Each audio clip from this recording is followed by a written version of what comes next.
Well, as you can probably tell, I'm in the middle of packing.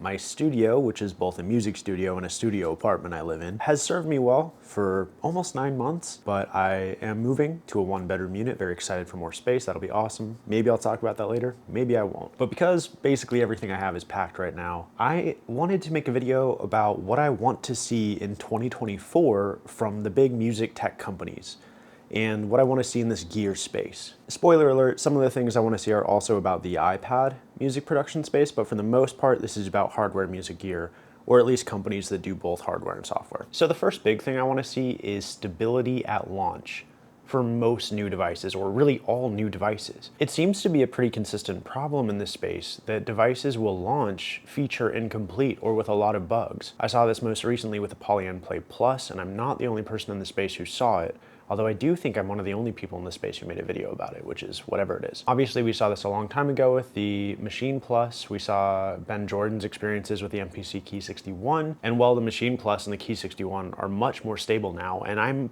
optimistic that the Polyend Play Plus will eventually be stable too. I would love it if more of these devices came out not in a beta state, but actually ready for real-time use from people who are most likely going to pay the most amount of money these products will ever cost, with the asterisk of that one time when the cost of all of the music tech gear went up during inflation. But usually these devices come out at their highest price and then over time are discounted, such as when I paid $2,000 for the Ableton Push 3, which had a few issues, and then it dropped to $1,600 a few months later for a winter sale. Someone who waited and bought that saved money and got a more smooth experience. So I know that it is not easy to make these devices, to make the software or the hardware, and I'm not saying it is.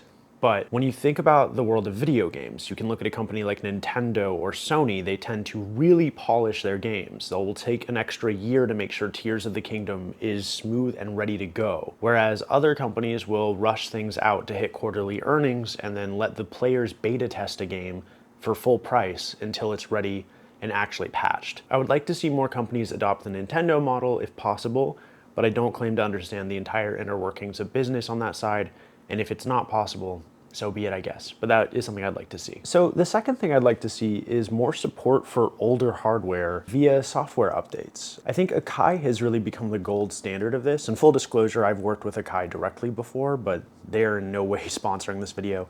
And I think a lot of people in the community have felt this as well. If you bought an MPC Live when it first came out, I want to say like 2018, maybe 2017. Correct me in the comments if I'm wrong on that. That device has gotten so many updates and features and potential paid plugins that when you compare it to something even like the Machine Plus, which is a device I really like and use a lot and have used on multiple songs on my next album, it feels like Akai compared to almost everybody else, not just the Machine Plus, but many devices. They're doing a better job of continuing to make their devices that have already been on the market for a while an exciting prospect, and they're building a pretty good ecosystem of devices that have similar specs, which allows them to support a huge variety of those devices at once. I would love to see the Ableton Push 3 continue to get really good updates, and Ableton has been pretty good in the past with their software, upgrading the Push controllers. Now that the Push is standalone, I would imagine we'll see continued upgrades and new feature sets over the next few years. I would like to see that with the Machine Plus, although I'm a little worried Machine Plus may have already just hit its potential threshold and they may be saving any changes for a future hardware revision at this point because it has been a while, but that's not insider info, that's just a guess. But yeah, across the board, I want to see more support for adding features where possible on existing hardware. Okay, so sort of in complete opposition to my last point, for number 3, I'd actually really like to see more powerful machines from some of these companies. The Ableton Push 3 is really a generational leap when it comes to hardware in the DAW-less space. It basically blows everybody else out of the water on pure hardware and what the software is able to do and how good the sounds can sound because of the capability of the device. Something like the Machine Plus launched with 4 gigs of RAM and was still trying to run on Windows-style x86 architecture, which really limited some of the ability to do what I was just talking about, which is adding more features and more plugins that you could have on a computer. You can't really have all of those on the standalone. Similarly, Akai, who I just said is awesome for creating a large ecosystem of hardware that's all similarly spec'd, is held back by the fact that even their highest end MPCs only have 4 gigs of RAM. Now, they design all of their software to take advantage of the hardware they ship. So I wouldn't call it a problem, but it does feel like now, if Akai was to launch a truly generational MPC Live 3 or MPC 2 that had, 8 or 16 gigs of RAM and an NVMe, like trying to compete with the push, and then trying to include features like maybe third-party VST support, which I would love to see any of these companies do, although I know that's a pipe dream. That has to be very hard to do, but I would still love to see it. You can imagine that it would be difficult for Akai to do that without maybe alienating some of their fan base the way that some Polyend fans feel alienated from getting a Play 18 months ago and then seeing the Play Plus come out as like a full hardware generational leap, similar to how I felt when the Tracker Mini came out and had so many of the features I wish had been on the Tracker. There's a chance you could alienate your audience and maybe hurt some feelings, and so I get that it's a delicate dance, but I do think a version of this ecosystem where there are really pro options, where there are devices from almost every manufacturer competing with the Ableton Push 3 standalone, would be a really cool ecosystem, especially if in tandem they continue to support the lower tier options without necessarily doing substantial price drops and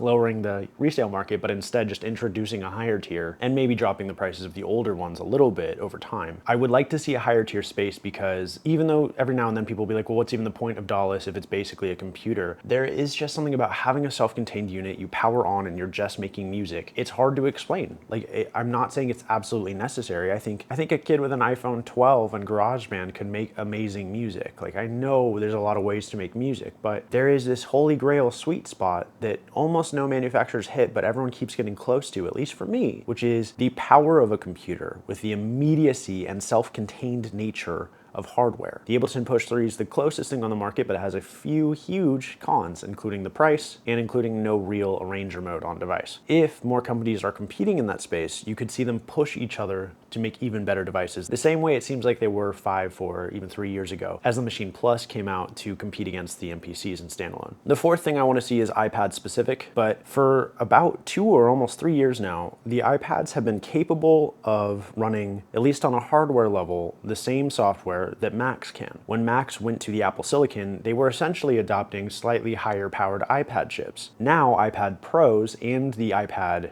Air, I believe, ship with either M1 or M2 processors or systems on a chip with a base RAM of 8 gigabytes. The iPad Pro I have is the 1 terabyte M2 iPad Pro with 16 gigabytes of RAM. When Logic finally came to the iPad, it did feel like a generational leap on that platform, and there's so much I love about that software. But the one thing it really feels like the platform is missing is third-party plugins from developers like Native Instruments, Arturia, Valhalla, and all of the mainstay developers on PC and Mac. I'm not saying it would be easy, and in fact I understand the hesitancy to support this platform because most people think of iPad apps as cheap throwaway apps that you cannot make the same kind of money on that you could on a Mac or a PC, and I get that. But the hardware is there now, and there's a large user base now of people with M1 iPads and M2 iPads who also want to spend money and get pro features on their pro device. I'm one of them, and I can't be alone. So what I would like to see from specifically Native Instruments and Arturia with Komplete and the V Collection is a creation of universal apps that can take advantage of Mac and iPad, similar to some of the games you've seen launch on the Mac App Store at the same time as the iPad App Store that are the same purchase that work on both platforms. Personally, I would very much like to see a system in which you pay one time, even if it's the full price of Komplete or the full price of the V Collection, and have an iPad version included. You could then hypothetically also sell these apps on the App Store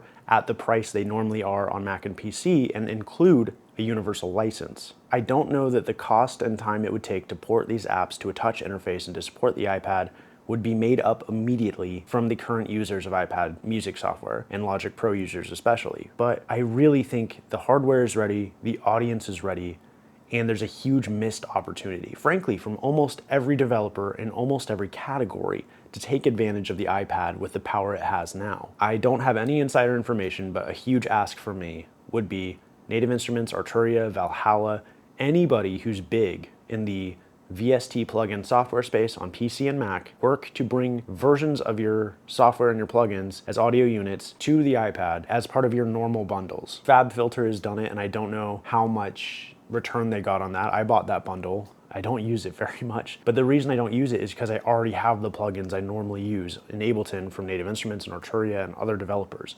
I would love to see those specific plugins on my iPad because that's really one of the last things even making me feel like I need to keep my desktop. And the last thing I want to see is for these big developers who have been making these standalone Grooveboxes and DAW-in-a-box devices like Akai, Native Instruments, Roland, Novation, Ableton. I would like all of these companies to start thinking about features designed around full live sets. Almost every single device on the market, from the MPC-1 to the MC707 to the Machine Plus or Ableton Push 3 or any of the Akai devices, can make a fantastic song. You basically have everything you need to make a song, and in some ways to perform a song. But almost all of them feel very limited in their capacity to perform full live sets, especially the devices that have vocal features and live audio features. For example, all of the Akai boxes now have a really nice pitch correction feature. So if you wanted to perform, auto-tune style modern hip hop vocals, you could do that on a single song. But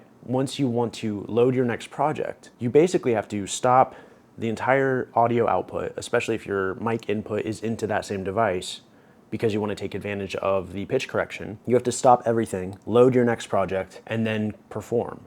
Or alternatively, try to build a set within the limitations of the per project limitations on these devices, some of which are pretty strict if you're trying to build a whole live set. 8 software instruments as a limitation on the MPCs or the Force is totally fine for one song, but for 10 songs is very limiting. And so my ask is, I would love to see a set of features from any of these developers focused on smooth transition. Now, this is going to be very hard to achieve with the current RAM limitations of a lot of these devices, which is also part of why you may need to introduce hardware upgrades for all of these ecosystems. But if there was a way to smoothly load my next project to project, I could then very easily potentially depend on any of these devices, Ableton, or Akai, or Native Instruments. I have actually asked Native Instruments for this feature directly in the past. The ability to smoothly load into the next project, and on a device like the Akai devices, have my pitch correction plugin shift to the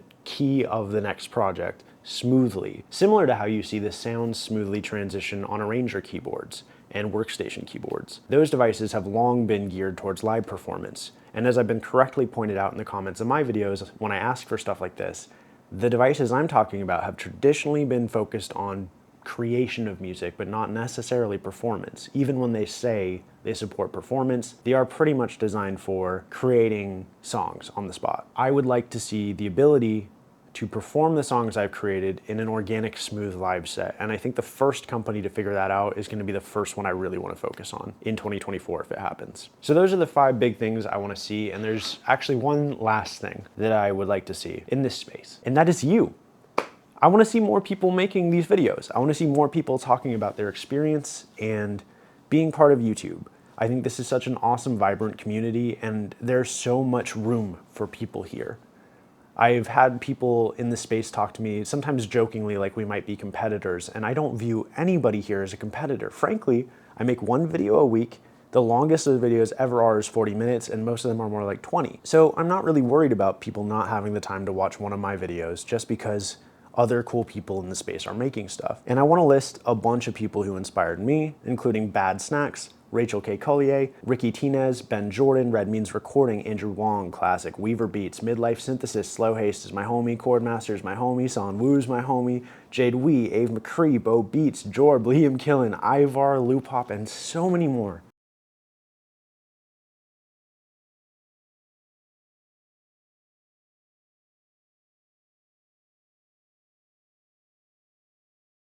This space is so vibrant and so cool because of these creators and because there's so much care. And I want to see more voices and more perspectives and more unique, interesting ways of making videos. This year I've been so inspired by newer creators like Colt Kerwin and Life of Riza, and lots of people in the vlog space or other parts of YouTube who are bringing more traditional filmmaking concepts into YouTube, or even more creativity into YouTube. I want to see more people do that here in this space. I think Son Woo's doing a great job of that, and I think plenty of people, I mean, Red Means Recording is the master in almost every way of this. Jeremy Blake is a huge, amazing icon and just a wonderful part of this community. And yeah, I'm a huge fanboy and I'll shut up about that, but I want to see you here. I get comments sometimes from people like, I want to make videos, or how do I make videos, or any of that kind of thing. And a few people have actually gone and done it, and I can only just say, do it. When I was an intern at Fulbright, when they were working on the game Tacoma, I used to ask them, how do you make video games? Like, how do you get started making video games? And everyone on the team was like, you just make video games. And it's frustrating when you're just trying to get started and you don't really know what to do and you think you have to get so good before you can share your work. But you will get so much better if you start now and share now. So the last thing I want to see is you in this space. And I want to give a huge thank you to everyone who's watched these videos, everyone who's liked and subscribed or listened to my music. You've made this such a fulfilling platform for me, and I really look forward to seeing you in the comments, telling me what you want to see in 2024. All right, I'm gonna keep working on packing, getting out of this place, and I'll see you in my next space. All right.